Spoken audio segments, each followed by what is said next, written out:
pada zaman Nabi Muhammad SAW, ada seorang pemuda bermata biru, berpenampilan cukup tampan, kulitnya kemerah-merahan, dagunya menempel di dada, selalu melihat pada tempat sujudnya.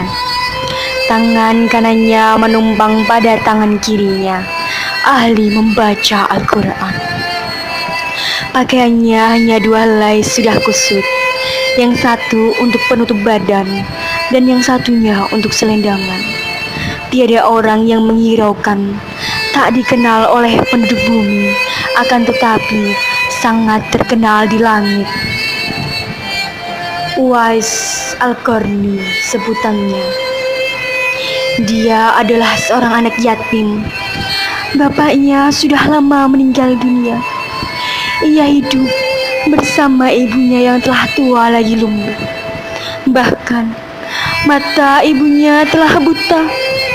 Kecuali ibunya, Uwais tidak lagi mempunyai sanak famili sama sekali.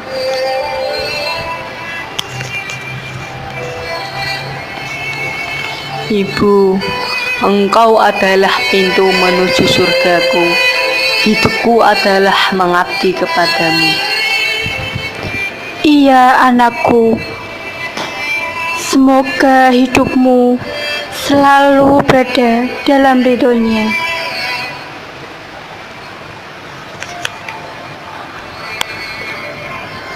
Ibu, dibersihkan dulu ya badannya.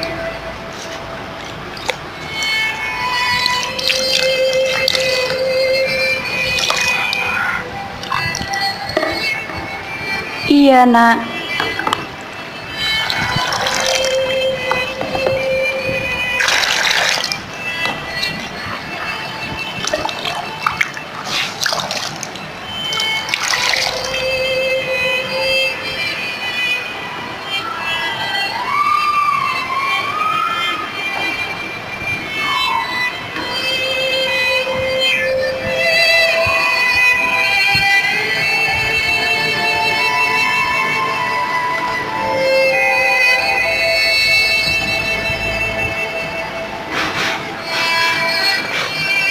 Sudah bersih, Bu.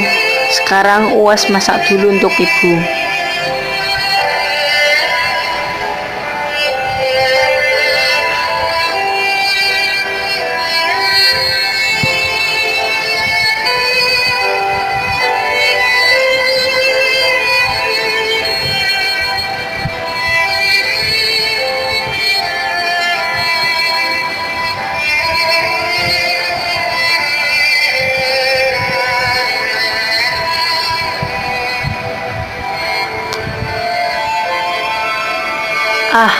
Sholat dulu saja.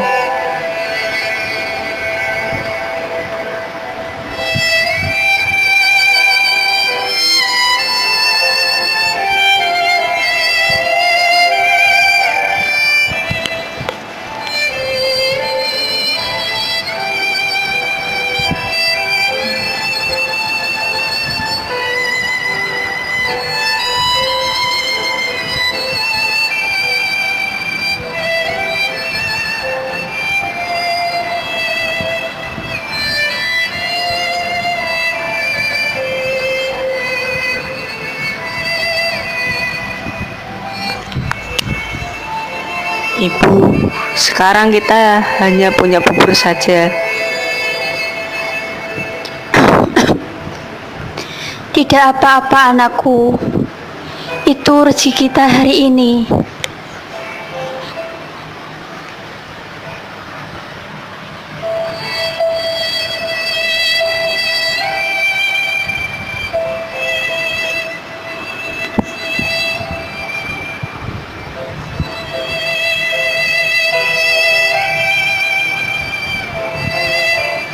Sudah, Bu, buburnya sudah habis. Sekarang Uwas sholat dulu, Bu.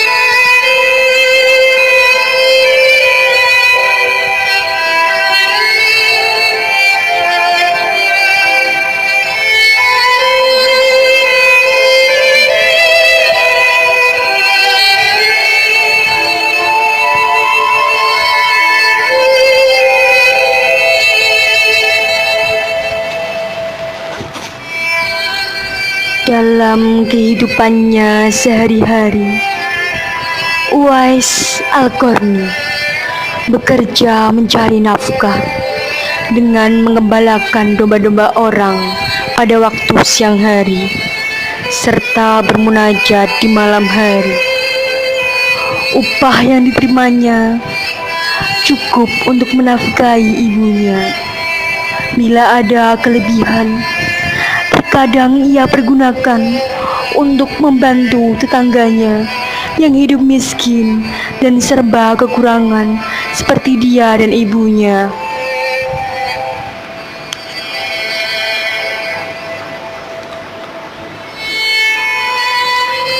Domba-domba, makanlah yang banyak.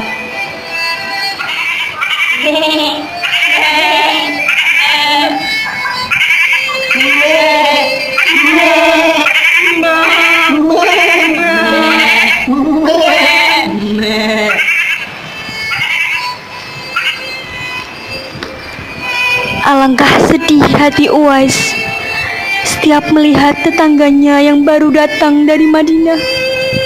Mereka itu telah bertemu dan bertamu dengan kekasih Allah, penghulu para nabi, sedang ia sendiri belum. Kecintaannya kepada Rasulullah menumbuhkan kerinduan yang kuat untuk bertemu dengan sang kekasih. Tapi apalah daya, ia tak punya bekal.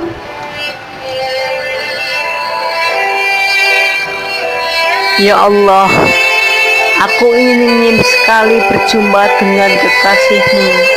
Aku merindukan datangnya kebenaran. Aku ingin mendengarkan ajarannya secara langsung.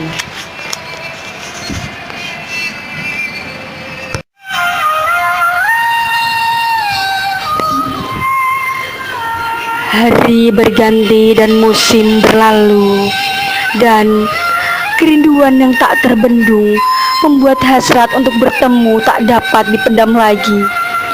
Uwais merenungkan diri dan bertanya dalam hati, kapankah ia dapat menziarahi nabinya dan memandang wajah beliau dari dekat?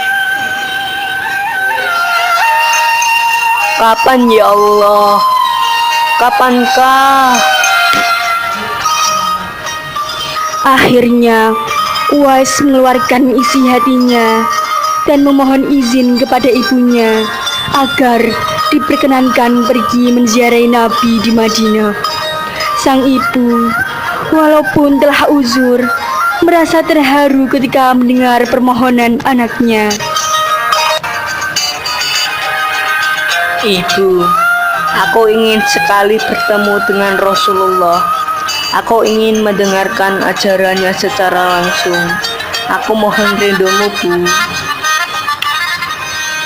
Pergilah wahai anakku, temuilah Nabi di rumahnya, dan bila telah berjumpa, segeralah engkau pulang.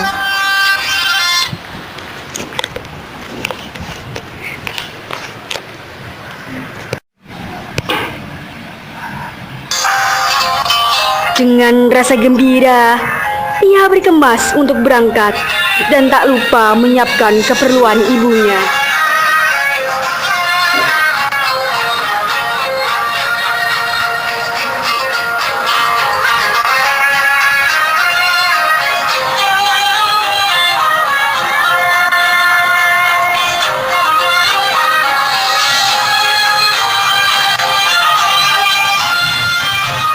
Terima kasih, Bu. Wes pamit, jaga diri ibu baik-baik. Assalamualaikum. Iya nak, hati-hati. Waalaikumsalam. Sebelum Uwais meninggalkan zaman, dia berpesan pada tetangganya untuk menemani ibunya.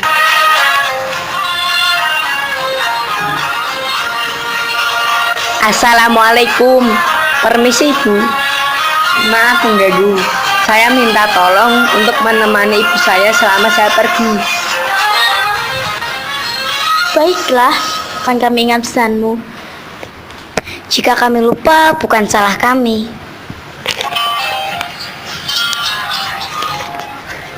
Terima kasih banyak. Assalamualaikum.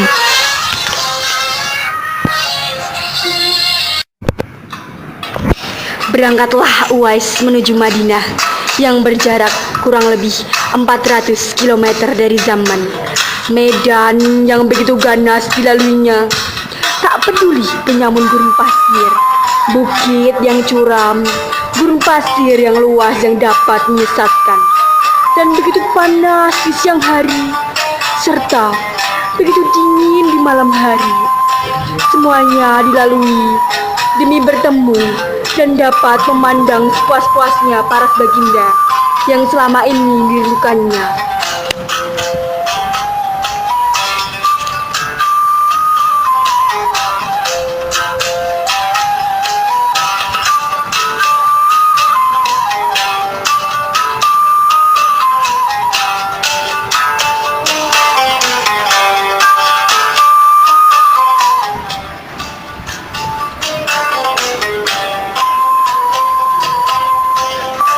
Hamba kuat ya Allah.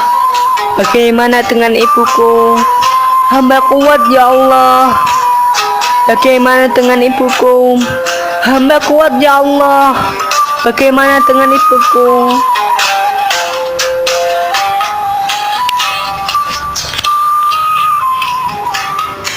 Akhirnya Uwais Al-Qarni di kota Madinah. Segera ia menuju ke rumah Nabi. Diketuknya pintu rumah itu sambil mengucapkan salam. Keluarlah Sayyidah Fatimah binti Muhammad sambil menjawab salam.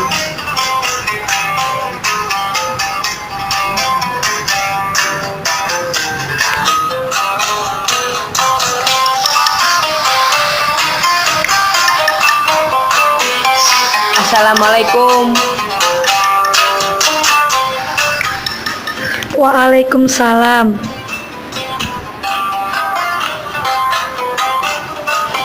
Wahai Sayyidah Fatimah, saya mau bertemu dan bertamu dengan Rasulullah.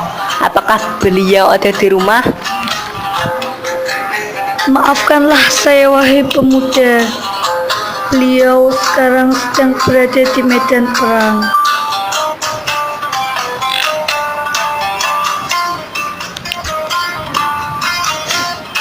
Ya sudah, titipkan salam untuk baginda.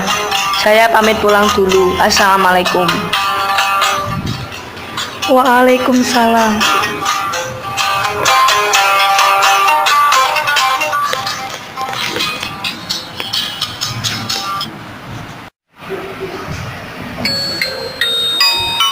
Uwais belum beranjak pulang dari balik pintu rumah Rasulullah. Dia masih bimbang dan ingin menunggu, tapi dia sangat mengkhawatirkan ibunya.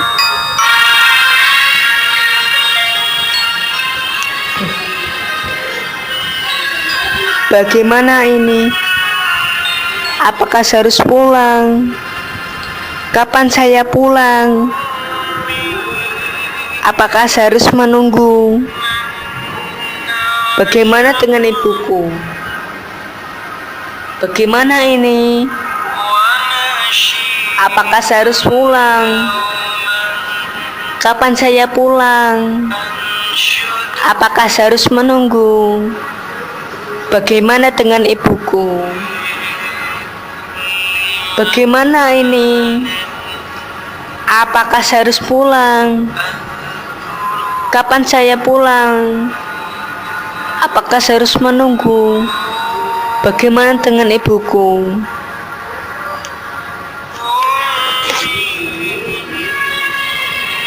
Akhirnya, karena ketaatannya kepada ibunya, pesan ibunya mengalahkan suara hati dan kemauannya untuk menunggu dan berjumpa dengan Nabi Shallallahu Alaihi Wasallam. Karena hal itu tidak mungkin, Uwais pun segera berangkat mengayuhkan langkahnya dengan perasaan amat haru. Sampainya di rumah, ternyata ibunya telah meninggal. Rasa penyesalan yang teramat besar membanjiri mata Uwais. Ibu, engkau telah pergi ke pelukannya. Kini anakmu sebatang kara, Bu.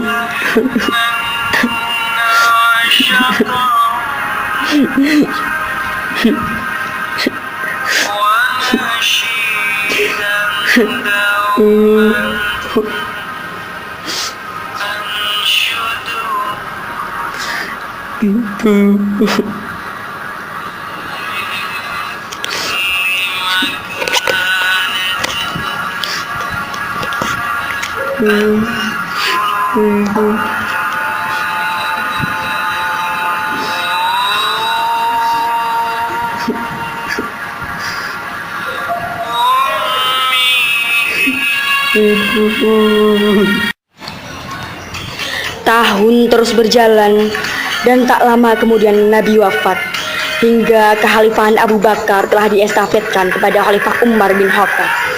Suatu ketika Khalifah Umar teringat akan sabda Nabi SAW tentang Uwais Al-Qarni, sang penghuni langit. Ia segera mengingatkan kepada Imam Ali untuk mencarinya bersama. Wahai Imam Ali, kita akan segera berperang. Sesuai dengan pesan Nabi, kita akan mencari Uwais Al-Qarni, sang penghuni langit, untuk meminta doa dan istighfarnya. Baik Umar, marilah kita cari bersama. Sejak saat itu, setiap ada kafilah yang datang dari zaman, mereka berdua selalu menanyakan tentang Uwais Al-Qarni, apakah ia turut bersama mereka. Assalamualaikum, wahai kafilah. Maaf mengganggu. Apakah kalian mengenal Uwais? Apakah Uwais turut bersama kalian? Waalaikumsalam. Kami mengenalnya, tapi dia tidak bersama rombongan kami.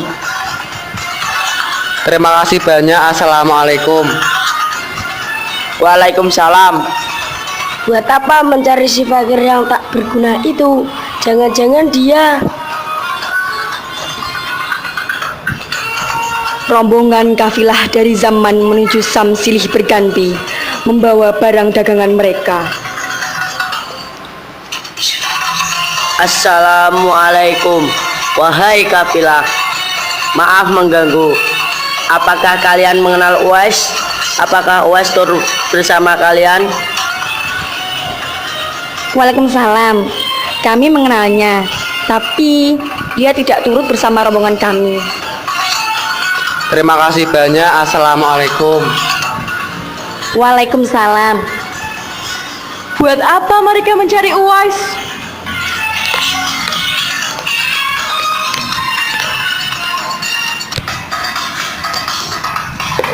Suatu ketika, Uwais Al-Qarni turut bersama rombongan kafilah menuju kota Madinah. Melihat ada rombongan kafilah yang datang berlatih bela diri dan berdagang, segera Khalifah Umar bin Khattab dan Imam Ali mendatangi mereka dan menanyakan apakah Uwais turut bersama mereka.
Assalamualaikum, wahai kafilah. Maaf mengganggu. Apakah kalian mengenal Uwais? Apakah Uwais turut bersama kalian? Waalaikumsalam. Kami mengenalnya. Dia turut bersama rombongan kami. Dia sedang menjaga domba-domba kami di perbatasan kota. Terima kasih banyak. Assalamualaikum. Waalaikumsalam.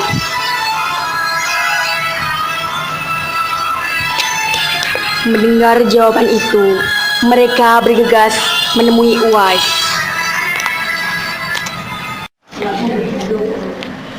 Sesampainya di kemah tempat Uwais berada, Khalifah Umar bin Khattab dan Imam Ali memberikan salam. Namun rupanya Uwais sedang melaksanakan sholat. Setelah mengakhiri sholatnya, Uwais menjawab salam kedua tamu agung tersebut sambil bersalaman. Assalamualaikum. Umar, Uwais sedang sholat. Kita tunggu sampai sholatnya selesai dahulu. Baiklah.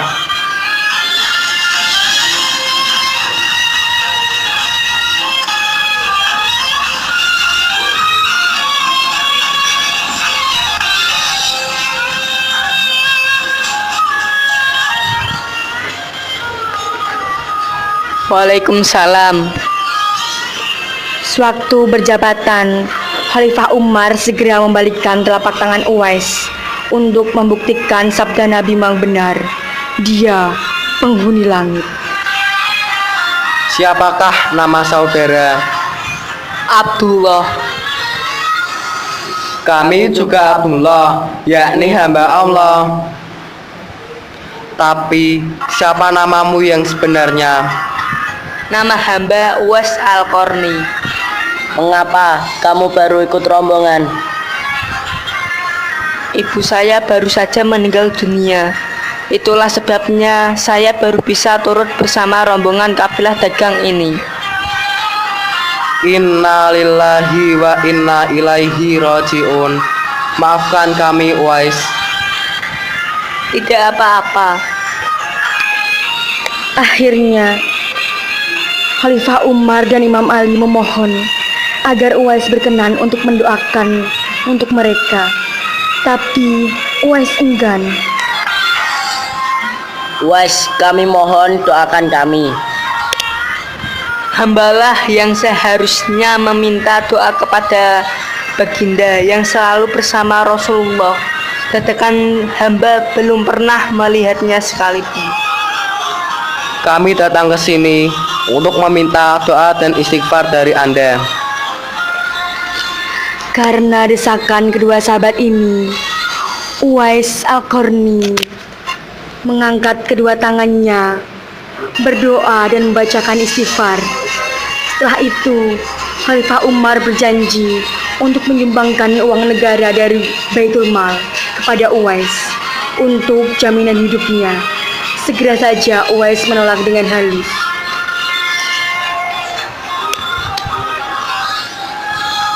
Saudara Uwais, terimalah sumbangan ini untuk jaminan hidupmu.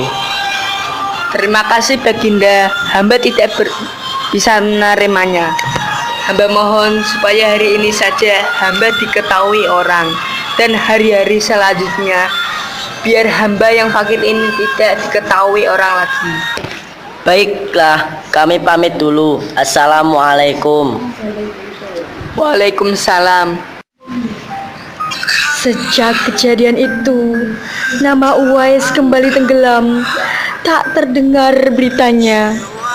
Beberapa waktu kemudian tersiar kabar kalau Uwais Al-Qarni telah pulang ke rahmatullah. Meninggalnya Uwais Al-Qarni telah menggemparkan masyarakat kita zaman. Banyak terjadi hal-hal yang amat mengherankan. Sedemikian banyaknya orang yang tak dikenal berdatangan untuk mengurus jenazah dan pemakamannya. Padahal Uwais adalah seorang fakir yang tak dihiraukan orang. Penduduk zaman tercengang. Mereka saling bertanya-tanya tentang Uwais Al-Qarni. Siapakah sebenarnya engkau Uwais Al-Qarni? Bukankah Uwais yang kita kenal hanyalah seorang fakir? Tapi ketika wafatmu, engkau menggemparkan penduduk Yaman dengan hadirnya manusia-manusia asing yang jumlahnya begitu banyak yang berebut untuk mengurus jenazahmu. Ternyata mereka adalah para malaikat yang diturunkan ke bumi untuk mengurus jenazah dan pemakamannya. Baru saat itu penduduk zaman tahu siapa Uwais Al-Qarni. Ternyata ia tak terkenal di bumi, tapi terkenal di langit. Keutamaan Uwais Al-Qarni, dia jika bersumpah demi Allah pasti terkabul. Pada hari kiamat nanti, ketika semua ahli ibadah dipanggil disuruh masuk surga, dia justru dipanggil agar berhenti dahulu dan disuruh memberi syafaat. Ternyata Allah memberi izin dia untuk memberi syafaat. Sejumlah kabilah Rabi'ah dan kabilah Mudhar semua dimasukkan surga, tak ada yang ketinggalan karenanya.